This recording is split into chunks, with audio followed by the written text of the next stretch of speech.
بسم اللہ الرحمن الرحیم۔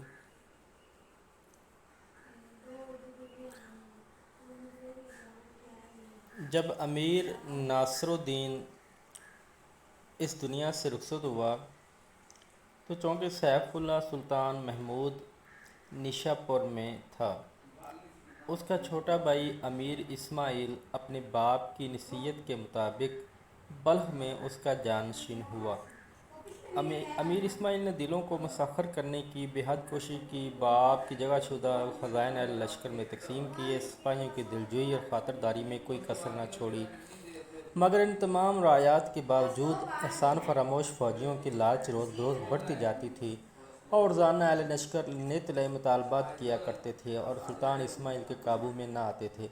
سلطان محمود نے یہ خبریں نیشا پور میں سنیں اور اپنے بھائی کو ایک تعزیت نامہ لکھا۔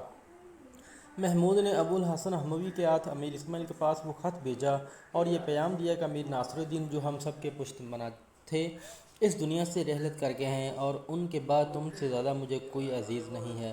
تم میری آنکھیں ہو، جو کچھ تمہاری آرزو ہو میں اس کو پورا کرنے کے لیے تیار ہوں، لیکن قیام سلطنت اور انتظام مملکت کے لیے فرمانروا کو عمر سیدھا، تجربہ کار اور سیاسی فہم و شعور کا ہونا ضروری ہے۔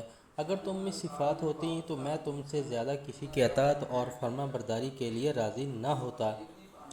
باپ نے جو تم کو اپنا جانشین بنایا ہے اس کا منشا صرف مصلحت وقت اور ملکی محافظت تھا، جو میری دوری ہی کی وجہ سے اس وقت اور زیادہ اہم ہو گیا تھا۔ اب مصلحت وقت یہ ہے کہ اچھائی اور برائی میں تمیز کرو، اس واقعے کو ٹھنڈے دل سے سوچو، انصاف کو ہاتھ سے نہ جانے دو اور جو کچھ باپ کا متروکہ ہے اس کو شریعت کے موافق تقسیم کرو۔ غزنی کو جو ہماری حکومت اور حشمت کا سرچشمہ ہے مجھے دو تاکہ میں بلخ و خراسان کو دشمنوں سے محفوظ کر کے تمہیں سپرد کروں۔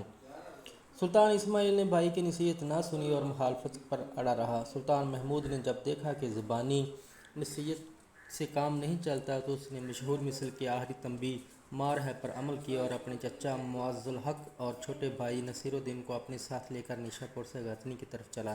امیر اسماعیل بھی بلخ سے آگے بڑھا اور جب دونوں لشکر سامنے آمنے آئے تو سلطان محمود نے آخری مرتبہ پھر یہ کوشش کی کہ اسماعیل جنگ سے باز رہے اور طرفین میں صلح ہو جائے، لیکن اس کا نتیجہ کوئی نہ ہوا۔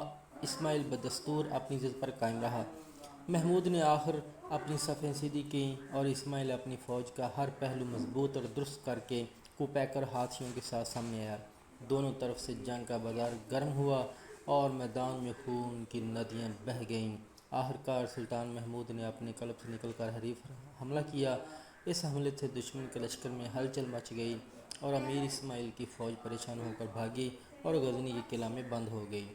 سلطان محمود نے ان سے معاہدہ کر کے قلعے سے باہر نکالا، ملک کے خزائن پر قبضہ کیا اور اپنی معیت پر لوگوں کو وہاں کا عمل مقرر کر کے خود بلخ روانہ ہوا۔ اس لڑائی کے چند روز بعد ایک دن اسماعیل اپنے بھائی کے پاس بیٹھا تھا اور محبت کی باتیں ہو رہی تھیں۔ سلطان محمود نے کسی پرانی لڑائی کا ذکر چھیڑا اور اسماعیل سے پوچھا کہ اگر ہماری آپس کی لڑائی میں میں تمہارے ہاتھوں گرفتار ہو جاتا تو تم میرے ساتھ کیا سلوک کرتے؟ اسماعیل نے جواب دیا کہ میں نے یہ ارادہ کر لیا تھا کہ اگر میں تم پر فتح پاؤں گا تو تمہیں ایک قلعے میں نزل بند کر کے تمہیں اس قلعہ میں تمام سہولیات مہیا کروں گا۔ سلطان محمود کو جب اپنے بھائی کے دل کی بات معلوم ہو گئی تو اس نے اس تذکرے کو ختم کر دیا اور خاموش ہو گیا۔ چند دنوں کے بعد محمود نے امیر اسماعیل کو جرجان کے قلعے میں نزل بند کر دیا۔ اس قلعے میں راحت و آرام کے تمام سامان مہیا کر دیے۔ اس طرح اسماعیل کا جو خیال تھا وہ خود اس کے لیے پورا ہوا۔